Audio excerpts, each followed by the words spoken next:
taking a step back from my usual content, shorts on Warhammer and stuff like that, or anything having to do with snakes.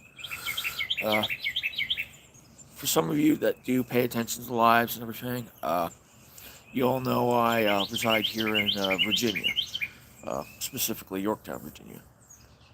And currently it's been making the news that the new government in Virginia, specifically the new governor and all the Democrats, have been pushing a lot of gun bans. And so far, they've pushed all the way through to the point where they are about to be signed by the now Governor Spanberger.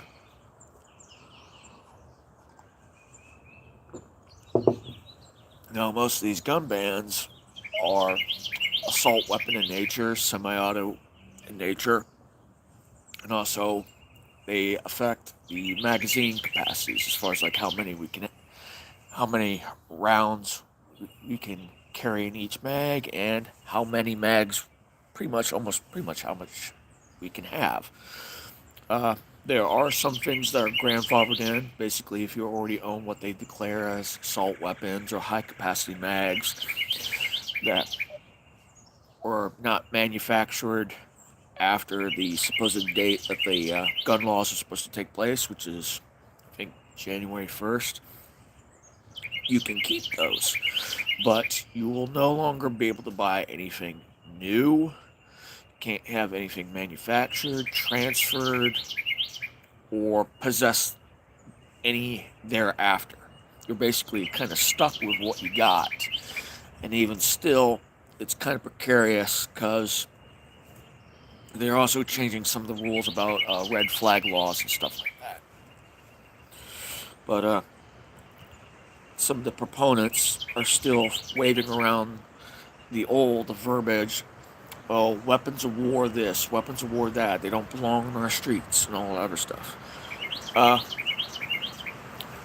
Having served in the military as an infantryman, uh, and knowing my history of warfare, as well as has been ingrained to me, as it is ingrained to just about every person that serves, the whole weapons of war thing is just a made up fallacy to grab attention and misinform people. Historically speaking, since our nation came about and fought for its own independence, fought for its own union after having to deal with civil war not too long after a revolutionary war and gaining our independence, and then fighting umpteen odd different wars inside our own country, so to speak, like the Indian Wars and all other stuff, the Mexican Wars. Uh, here's the thing: throughout every type of war or engagement we've ever been involved in, whether with ourselves, with other nations, or with other peoples, the weapons that we've used in our armies have almost unilaterally been used by the civilian populace. Always. I mean, depending on whether or not you had the money for it or anything, or the knowledge to keep it up, but most people knew how to use the firearms for their times that were issued to their military. I mean, we had to use flintlock rifles and percussion cap rifles when we were running nothing more than black powder. And standards were the same that people like your technical, like your militia types, they'd also have to have those kind of weapons as well. They have to have access to black powder, ball ammo, and just regular maintenance and training. You know, the whole part of the maintaining the militia crap, so to speak. But when we evolved to like smokeless powder, we actually had metal cartridges and everything, and we didn't have to reload as often like we did with black powder. Uh, the civilian population had access to those as well. Your Henry repeating rifles, your revolvers, shotguns, and most of the time, and then shortly thereafter, when we became when we had weapons that were manufactured that were bolt action with internal magazines, civilian population had access to those. Again, if you had the money for it. But we've always had a generous amount of surplus. And when we entered into the world wars, good God, did we ever have a freaking surplus of military arms? So everything from like the Craig Jorgensen and 3040 Krag to the 1903 to 1917 Springfields and 30-06. Then onwards to World War II, we had the M1 Garand, the M1 carbine, the Thompson submachine gun, the 1945, the 1911 45 caliber, and all that other stuff. The civilians were able to get that stuff as well, and it keeps going and going and going. When we transferred to a different weapon system to the M16, was basically sorry, just a little bit cold. So when we transferred over to the M16 from Eugene Stoner, uh, that was one that took a little bit to get to the civilian market, but at least Eugene Stoner had the forethought to actually have the possibility of the M16 be available for the civilian market, which it eventually did and has been for a very long time. I mean, there are more gun manufacturers out there that make the AR-15, the basic civilian markable rifle out there, than there have been people that were contracted to make the rifle as the M16 itself or its constituting parts. God knows, having shot in the M4 as many times as I have, whether in combat or in training or for weapons qualifications, I would know the difference between a Colt manufactured lower and an FN upper. But the way I see it, regardless of what war and what weapons we fight the wars with, the civilian population is always going to eventually get access to them, at least not their full form. I mean, a lot of these politicians mix up what an AR-15 can do in comparison to an M4 or an M16. And it's clear that these guys have never even touched a weapon, let alone fired one. They've never served in any capacity, whether any real capacity, mind you, either in active service or guard, or let alone in combat. The very few that we have that are in there that are actually defending our rights on this one, let's just put it this way. Some of them are good, some of them are not so good. And it really becomes a real fight trying to defend our constitutional God-given right to protect ourselves with firearms. And here's the weird thing. Right now, I would not consider an AR-15 a weapon of war. It doesn't meet the specs that I would know that an M16 or an M4 have been made for the military or the police. You got different bolt carrier systems, you got different trigger groups.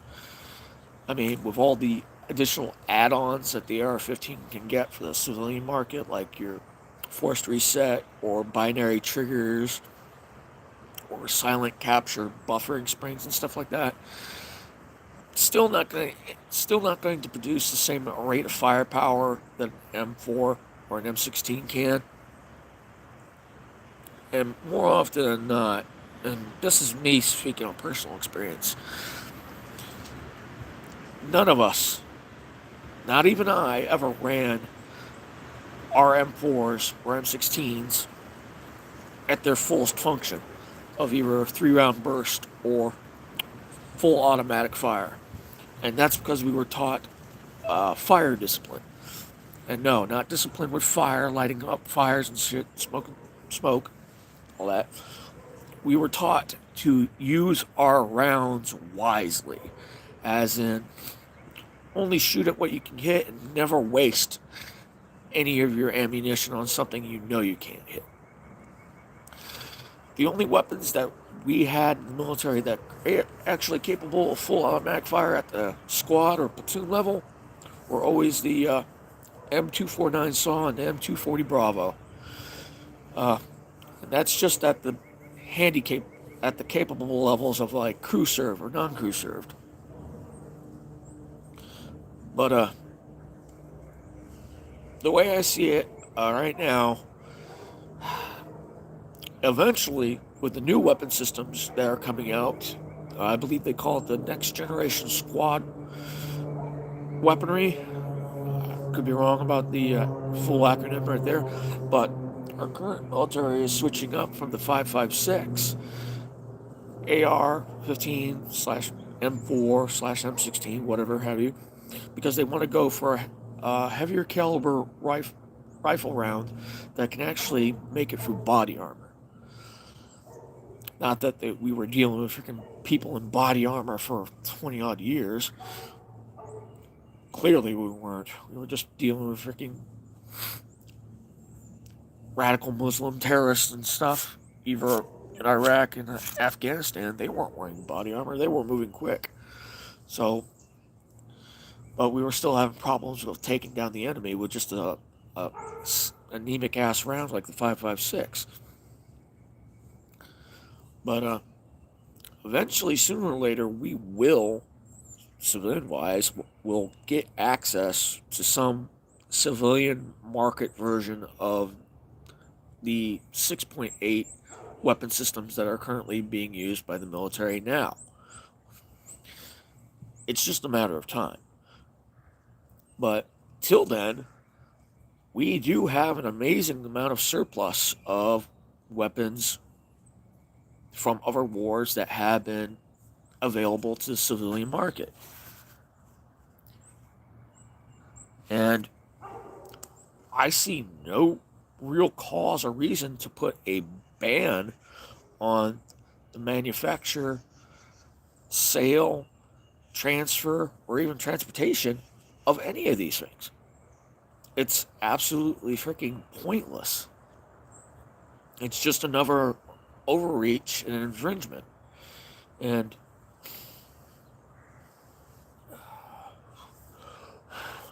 it's just a little bit cold here still.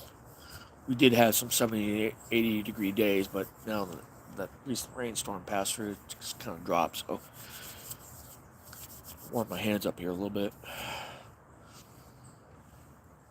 But these politicians here passing these laws, basically punishing us law-abiding citizens and not really making it clear about what they want to do to the non-law-abiding people that are out committing these crimes with guns and all that stuff.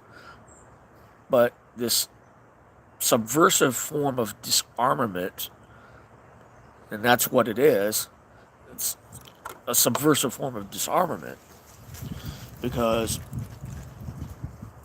when they say we won't be able to transfer firearms, that means we can't have our kids or relatives hold on to them or inherit them in any case where we might die. We can't even sell them to family members. We can't even sell them back to anybody with an FFL or an SOT right now. And that's another thing that's going to cause a lot of hurt. All our local gun stores, whether mom and pop own stuff or these pop-ups where these got guys that got their SOTs where they can actually build their own lowers or uppers and stuff like that, or they build a rifle custom to your wants or needs, they're going to feel a hit because they'll no longer be able to have access to materials because the whole banning of the manufacturing part. right now, one of my local gun shops that I frequent for firearms, ammunition, and tobacco, because my wife smokes, uh, they're having to pivot back on a lot of their older firearms that they have. Uh, anything that's bolt action, lever action, old military surplus stuff from World War I and World War II that's still in working order, that that, that meet within the new parameters about uh, one not being semi-auto, well, not being semi-automatic, new semi-automatics or any automatics, and they fall within the round count that they would want everybody to have for rifles and for semi-automatic handguns. And that's kind of funny. The 10 round limit that they want to put on rifles and everything, along with a magazine, high capacity magazine bad, a lot of your older rifles will only have maybe an internal box magazine of up to 4 or 5 for your bolt action rifles, and if you're lucky, anywhere between 8 and 10 rounds for anything semi-automatic, at least. And that's just me thinking right off the bat. It's like, okay, what Milsurp rifle that's semi-automatic would be under 10 rounds? And I automatically think of the 8 round M-block clip for the for the M1 Garand, and then everything else like a Lee Enfield short magazine Lee Enfield, they'll have 10 rounds fed through stripper clips from the top down into the magazine. I think your 30-40 Krag Jorgensen rifles, I think I have what, about maybe 8 or 10 at least, and that's an internal magazine that you have to fill in. You don't remove it.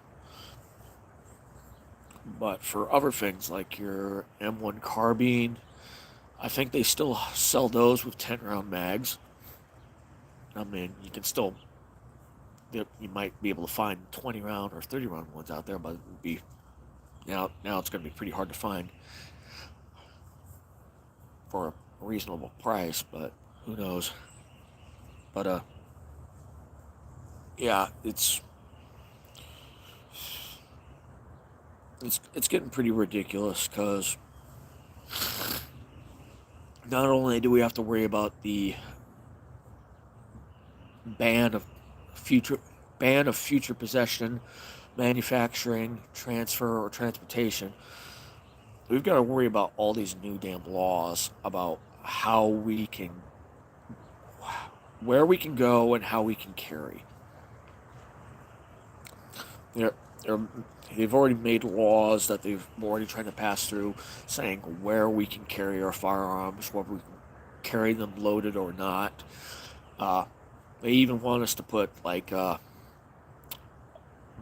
arms boxes, like gun boxes, permanently affixed into our vehicles, like the glove compartment or the other stowaway in between the front seats of the driver and the front passenger isn't freaking secure enough.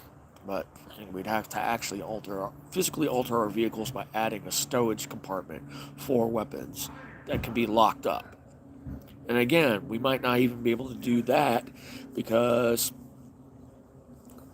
you can easily get pulled over, and if you have to declare that you have a weapon on your person or in your vehicle, freaking, you gotta be freaking really careful because freaking,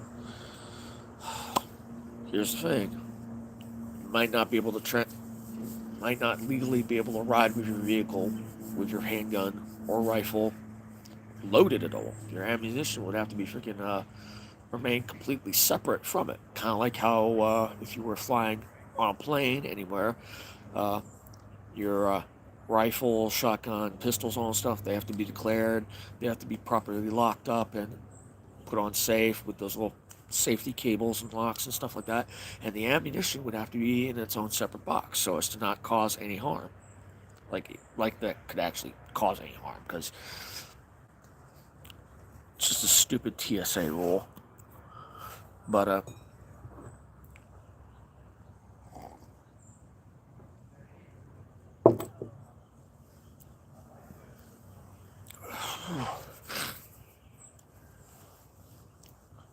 but it's just getting crazier in Virginia with all these new rules. The the worst of them, I think, may be any changes to the red flag laws, because I live in a neighborhood that is mostly Democratic.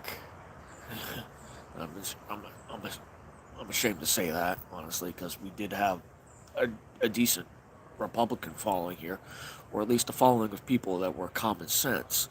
But now it just makes it really difficult to feel safe in my own community, where even though very little of my neighbors know about my stances on Second Amendment and all this stuff, or how many, or if I have any firearms on my person or at home, locked up, whatever have you, I find it very, very precarious to walk around either con- either with my concealed carry on my person or my constitutional carry on my person, where here in Virginia we have both.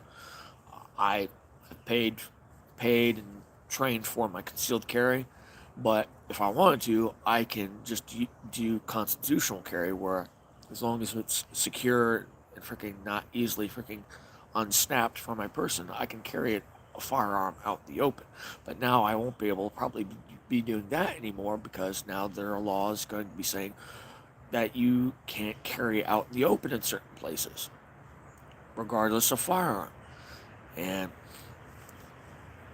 that's that's another thing that I think can get me or anybody else gigged, because if somebody doesn't like me for some reason, they can make some random accusation that could get me flagged to have me either arrested based on some stupid false trumped up accusation, and then have my firearms taken away. And here's another thing about those laws that are completely stupid. The punishment for breaking any of these new laws would be jail, and also losing your firearms privileges for up to 3 years. 3 years.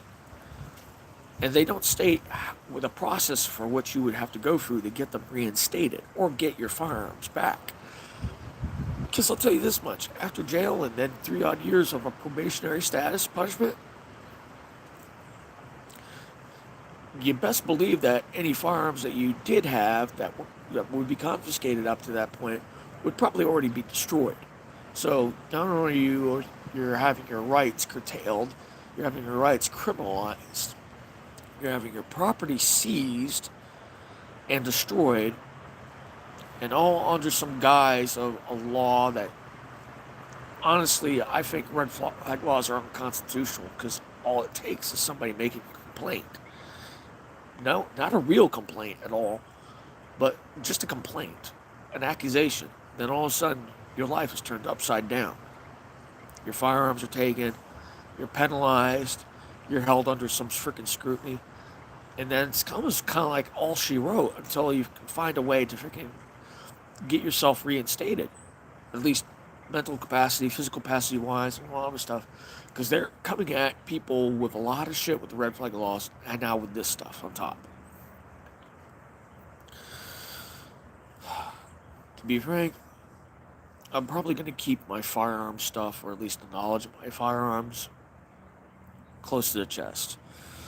If anybody in the neighborhood asks me about anything, I'm not saying anything. I don't have to disclose what I own and how I came about it or all that other stuff, especially to some Joe Nobody civilian. And I don't think I'm definitely not going to answer questions if a cop shows up asking me about stuff that obviously seems like a fishing expedition. It, no, I'm not going to fall for any of these freaking traps or attempts to oust me or anything like that. Not that like I'm some bad, evil person in my neighborhood. I'm actually one of the few respectable people in my neighborhood left. But everybody else, we've got some people here that like to hate on others. They think their shit doesn't stink. They think their family name matters more than ours. They think they've got more money than God, so they can, you know, poke and prod at people with a relative sense of impunity. But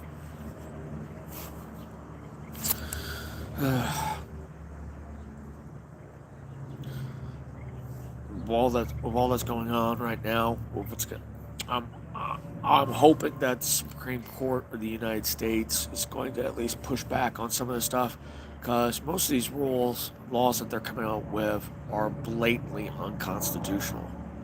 Blatantly. And a common sense person like myself can easily read between the lines and say, yeah, unconstitutional. This is infringement. And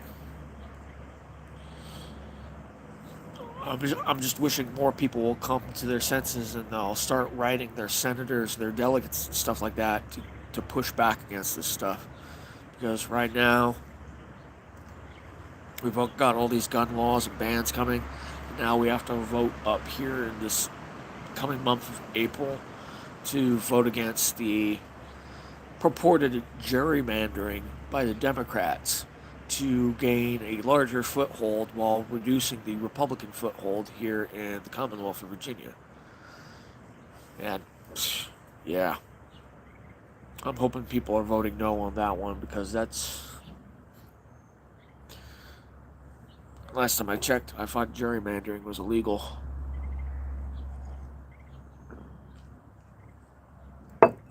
But who knows? We got a CIA plant for a governor. We got way too many freaking Democrats. The one Democrat that's catching my attention is the one that authored the assault weapons ban and all the other ones that are coming up to the desk on Governor Spanberger. Some guy that was born in Bangladesh somehow became a delegate, a Democratic delegate, here in Virginia in a span of 10 years. And he's the one pushing this stuff forward. And I'm like, what the fuck? How is some non-generational American coming into politics, not knowing anything about our Constitution, and then all of a sudden literally violating it because he thinks he knows better, when he hasn't even been American longer than any member of my family? Well, we've got until July, which is not too far away, because here in a few weeks it'll be April. April, May, June, July. Yeah, almost 4 months. And right now things are already getting a little bit hectic. We just had a shooting over in ODU in Norfolk. And that's another one where we just had a radicalized Muslim, formerly of our National Guard here, went to jail, was supposed to be in jail for a long time, but got released early, managed to get a hold of a handgun or a rifle, I don't know which, and walked up to the ODU, asked if the classroom was ROTC, shot one dude that I think was like the military officer in charge of the ROTC class, shot two others, and then was easily disarmed and then killed himself. So, one dead shooter, one dead military ROTC officer, and then two other people shot. But those two people are alive. But it is what it is. I just wish people would wake the fuck up now. If you guys are having any issues in your state where they're trying to pass these type of laws, where they're coming down on you, but they're coming light on criminals or felons or people that are constantly getting in trouble, causing people harm, death, destruction, or even showing that they are soft towards anybody that comes around spouting extremist ideas. Fight back, people. If not for yourselves, but maybe for the future.